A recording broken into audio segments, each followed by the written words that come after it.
जन जन की यही पुकार, जन जन की यही पुकार, पंजा छाप अब की बार, कांग्रेस पार्टी अब की बार, डब्बू भैया अब की बार।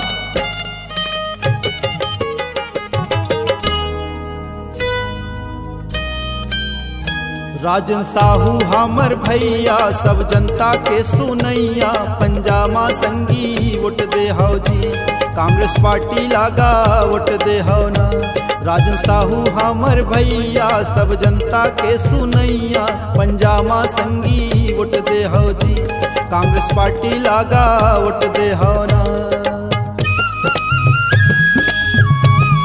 अपन गांव घर के लइका, ग्राम सेंद्री के रहैया, राजन साहू डब्बू ला जिताना है, पंजा निशानी मां बटन दबाना है।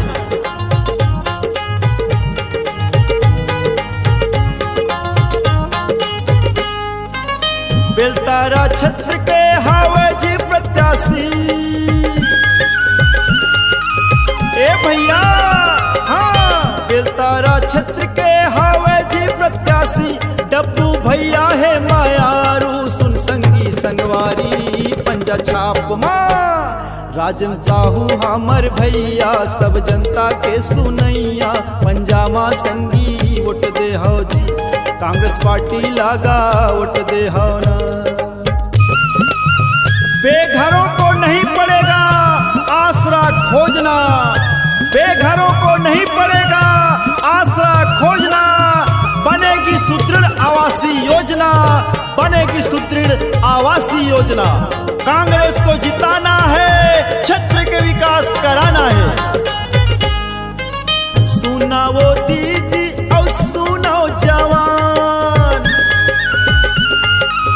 ए वो दीदी हाँ, सुना वो दीदी और सुना वो जवान, राजन साहू पंजा निशानी करी हो जी मतदान, पंजा छाप मां। राजन साहू हमर भैया सब जनता के सुनैया, पंजामा संगी वोट दे हो जी, कांग्रेस पार्टी लागा वोट दे हो ना।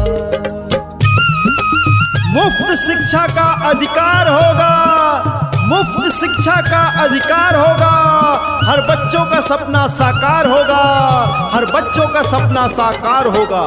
कांग्रेस का सरकार होगा, कांग्रेस का सरकार होगा, दूर भ्रष्टाचार होगा, दूर भ्रष्टाचार होगा। जगह जगह बिजली पानी के व्यवस्था,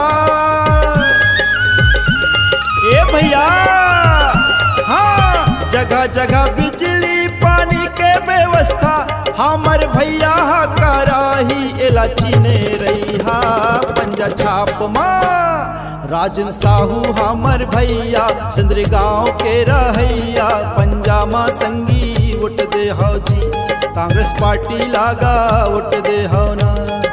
डब्बू हमर भैया सब जनता के सुनैया, पंजामा संगी वोट दे हो जी, कांग्रेस पार्टी लागा वोट दे हो ना। पंजा छाप माजी वोट दे हो ना, डब्बू भैया लागा वोट दे हो ना। राजन भैया जिंदाबाद जिंदाबाद जिंदाबाद, राजन भैया जिंदाबाद जिंदाबाद जिंदाबाद, डब्बू भैया जिंदाबाद जिंदाबाद जिंदाबाद। क्षेत्र का विधायक कैसा हो, राजन साहू जैसा हो, जीतेगा भाई जीतेगा, पंजा छाप जीतेगा। गली गली में नारा है, पंजा छाप हमारा है।